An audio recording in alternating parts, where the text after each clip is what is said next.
Vous l'avez déjà peut-être entendu quelque part, cette fameuse phrase « si tu ne maigris pas, c'est parce que ton corps est en mode survie. Tu manges trop peu, donc forcément évidemment, tu ne perds pas de poids. » Honnêtement, ça se tient, plus ou moins. Scientifiquement et selon les règles de la thermodynamique, évidemment que c'est une bêtise. Mais apporter comme argument dans une conversation avec quelqu'un qui est en train de stagner ou qui n'arrive plus à maigrir, bon, ça peut paraître potentiellement crédible. Je vais essayer d'être le plus clair possible dans mes propos parce que le plus important dans ce contexte, c'est de bien comprendre tous les enjeux sans que cela soit sujet à des interprétations multiples. Je précise avant toute chose que ce n'est pas moi, ce n'est pas Maël Brosseau qui fait les règles du jeu. Évidemment que je serais très heureux à l'idée selon laquelle chaque personne, chaque individu puisse manger 3000 calories par jour, être en parfaite santé, dans une forme physique idéale, bien sûr. Sauf que on doit se heurter à la réalité,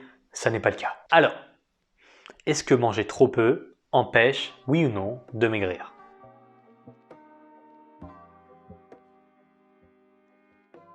En ce moment, je lis ce livre du docteur Viktor Frankl. Il raconte sa déportation en y apportant un angle psychologique des différentes étapes affiliées à la vie dans un camp.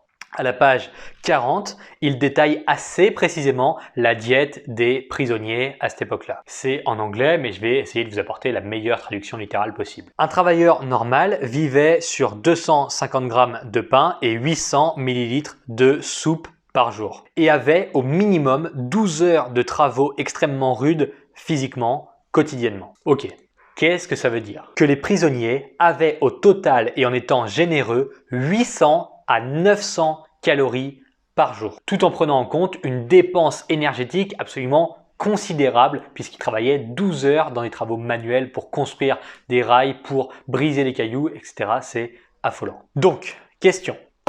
Est-ce que le mode survie existe? Dans cet exemple du docteur Frankl, on serait tenté de dire oui. Simplement, il faut prendre en compte diverses informations. Premièrement, l'écrasante majorité des hommes qui se retrouvaient dans les camps de travaux, dans les camps d'extermination, mouraient en quelques semaines à cause du travail, à cause de la sous-alimentation. Ceux qui ont quand même résisté plusieurs mois étaient rachitiques et avaient véritablement la peau sur les os. Et évidemment, leur forme physique était altérée à un point complètement inimaginable pour nous occidentaux d'aujourd'hui. Donc, manger trop peu n'empêche pas et n'empêchera jamais de maigrir. Puisqu'ici, dans cet exemple, on flirte clairement avec la limite du vivant. Leur corps puisait dans les toutes dernières réserves de leur organisme et commençait à s'autophager en mangeant, en consommant leurs propres organes. Et bien souvent, ils n'y parvenaient même pas, ce qui menait inévitablement à la mort. Pour faire un raccourci, si vous voulez définir cette résistance de l'organisme comme étant le mode survie,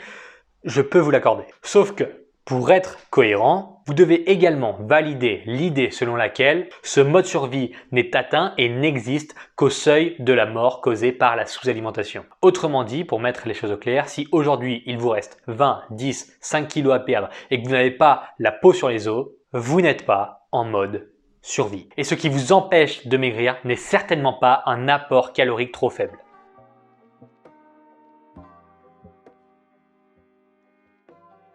Mais Maël, je mange 1200 calories tous les jours et pourtant je ne maigris pas. C'est faux. Tu penses manger 1200 calories, mais ça n'est pas le cas. Dans ces calories, dans ces 1200 calories, tu n'as pas compté ton pain au chocolat de mardi matin. Tu n'as pas non plus compté le verre de vin blanc de jeudi soir. Tu as sous-estimé largement ta pizza de samedi midi. Tu n'as pas compté la grosse part de gâteau au chocolat que tu as mangé chez mamie dimanche après-midi. En vérité, et en prenant en compte l'intégralité de la nourriture qui rentre dans ta bouche sur la semaine, tu manges 1700 calories en moyenne au quotidien. Simplement, tu comptes mal et tu as l'impression d'en manger 1200. Ça n'est pas la vérité. C'est comme ça, je n'y peux rien, vous ne savez pas compter correctement. Et d'ailleurs, personne ne sait le faire, ça n'est pas uniquement sur vous. On a tous tendance à sous-estimer la quantité de calories que l'on mange et à surestimer la quantité d'énergie que l'on dépense. Dans ce cas, l'explication est très simple et j'imagine que vous avez fini par le comprendre même si c'est dur à admettre. Ce n'est pas le manque de calories qui vous empêche de progresser, c'est que vous estimez mal les calories que vous ingérez. Je vais vous donner une preuve irréfutable de ce que j'avance pour ceux qui sont toujours un peu réticents à admettre cette idée. On a donc deux personnes, 100% identiques, exactement le même cas de figure, qui pensent que le manque de calories, le mode survie, les empêche de maigrir. Donc, on va faire une expérience. La première personne va augmenter ses calories de 50% pendant 10 jours. Résultat, elle prend 2 kg. Normal, vous augmentez vos calories, le mode survie n'existe pas, donc vous prenez du poids. Vous pouvez faire l'expérience si vous ne me croyez pas. Et la seconde personne va s'enfoncer dans le mode survie pour essayer de prouver quelque chose et va complètement arrêter de manger pendant 10 jours en se disant que bon, le mode survie existe vraiment, donc le poids ne bougera pas. Résultat, au bout de 10 jours, 4 kilos perdus. Évidemment, c'est très con de faire ça, mais c'est une expérience qui vous prouverait, si jamais vous l'appliquez, alors ne le faites pas, hein, c'est simplement théorique, mais en pratique, ça se vérifie très largement, notamment par les récits historiques qu'on a de l'Holocauste et de diverses périodes dans lesquelles il y a eu des famines atroces dans le monde. Mais donc voilà, si vous arrêtez complètement de manger, le mode survie ne pourra rien pour vous, vous allez perdre du poids. Et si vous augmentez vos calories, les lois de la thermodynamique vont faire que vous prenez du poids. Pensez qu'en mangeant plus, on va relancer une perte de poids, c'est une aberration. Donc, ne faites pas cette expérience, mais essayez de remettre ça dans un contexte logique. Bien sûr que non, le mode survie ne vous sauvera pas et évidemment que si vous arrêtez de manger immédiatement et pendant 10 jours, vous allez perdre du poids.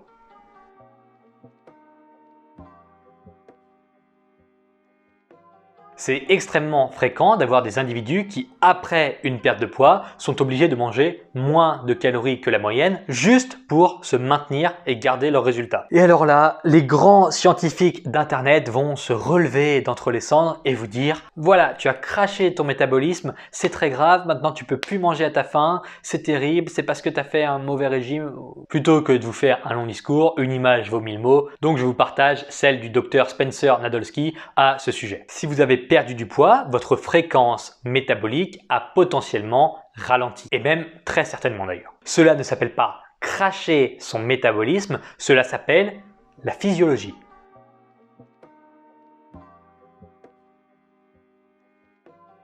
Est-ce que vous êtes juste condamné à manger de moins en moins pour continuer à maigrir? Pas sûr, parce que moduler vos apports en macronutriments peut vous aider à continuer d'éliminer du gras sans pour autant changer votre apport calorique. Cela dit, une chose est certaine, vous n'allez pas maigrir en mangeant plus de calories. Par contre, vous pouvez manger plus d'aliments à densité calorique faible, ce qui fera un plus gros volume pour des calories équivalentes. Et vous pouvez aussi améliorer vos sources de calories existantes et ensuite notifier une perte de gras. Exemple, quelqu'un qui mange à calories égales significativement plus de protéines et des plats très pimentés aura probablement une meilleure oxydation des graisses, c'est-à-dire qu'on a une personne à 1500 calories qui mange normalement avec peu de protéines et de l'autre côté une autre personne à 1500 calories qui mange beaucoup de protéines et beaucoup de piments. On va avoir un effet thermogénique des aliments qui sera davantage supérieur, c'est-à-dire que vous allez brûler plus de calories à la digestion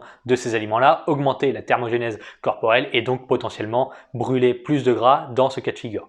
Pourtant, on a des calories égales. Mais bref, je vais être très chiant et répétitif, de toute façon, c'est mon rôle. Pour relancer votre perte de poids, mangez plus de protéines. Faites un suivi plus précis de vos calories, plutôt que de dire « je mange que 1200 calories ». Non, vous en mangez 1700. Faites un suivi plus précis. Bougez plus, marchez, faites du vélo, faites des activités. On n'est pas fait pour rester assis, le cul dans une chaise toute la journée. Pas du tout. Vous êtes fait pour marcher, pour bouger. Et enfin, focalisez-vous davantage sur vos progrès physiques à l'entraînement, sur vos progrès psychologiques vis-à-vis de votre relation à la nourriture, que sur la putain de balance là, de vous concentrer constamment sur des chiffres. C'est contre-productif et ça va créer de plus en plus de stress et d'animosité envers votre propre corps. Donc non, lâchez un peu la balance. Des fois, ça débloque des situations.